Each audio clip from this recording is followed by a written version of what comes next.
श्रीराम समर्थ. सद्गुरू श्री ब्रह्मचैतन्य महाराज गोंदवलेकर यांचे प्रवचन दिनांक 29 मे. भगवंताची तळमळ लागायला पाहिजे. ज्याला जे आवडते ते आपण केले तर त्याला गोड लागते. भगवंताला प्रेमाशिवाय दुसऱ्या कशाचीच गरज नसते. भगवंताचे प्रेम यायला त्याच्याशी आपलेपणा लावून ठेवावा. भगवंत जोडल्याशिवाय नाहीच राहणार असे ठरवावे. भगवंत जोडावा हे ठरल्यावर मला लोक नावे ठेवतील याचा कशाला विचार करावा. निश्चय आहे तिथे सर्व काही सुचते. तळमळ लागली म्हणजे मार्ग दिसतो. साधू संत मार्ग दाखवायला सतत तयार असतात. मात्र आपण आपली देहबुद्धी बाजूला ठेवून त्यांना शरण जावे. सर्व जग जर भगवंताचे आहे तर मग काळजीचे कारण काय? उपाधी कोणी लावून घेतली? माझी मी निर्दोष होईन तेव्हाच लोक मला तसे दिसतील.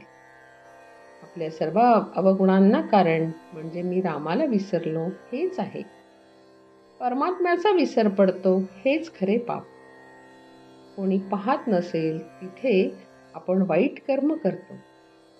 पण भगवंत चोहोकडे पाहतो अशी जाणीव ठेवली म्हणजे तसे पाप घडणार नाही.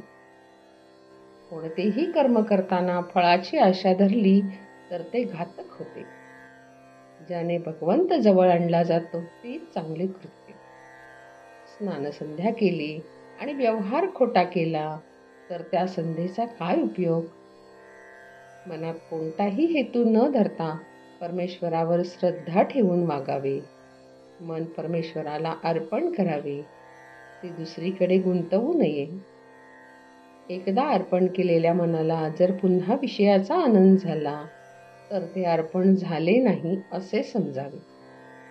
माझा प्रपंच व्हायचा असेल तसा हो, पण तुझा विसर पडू देऊ नको असे अनन्य भावाने भगवंताला म्हणावे.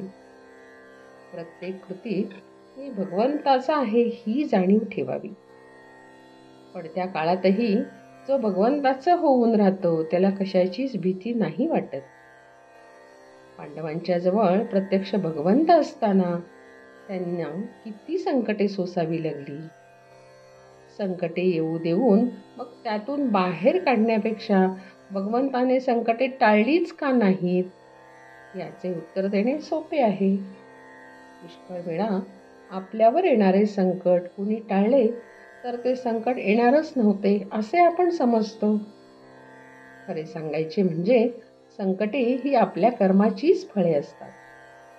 संकटामध्ये भगवंताच्या अस्तित्वाची जाणीव राहिली तर ती आपल्याला समाधान देते. ज्यांना सर्व अनुकूल आहे त्यांना देखील समाधान हे नसतेच.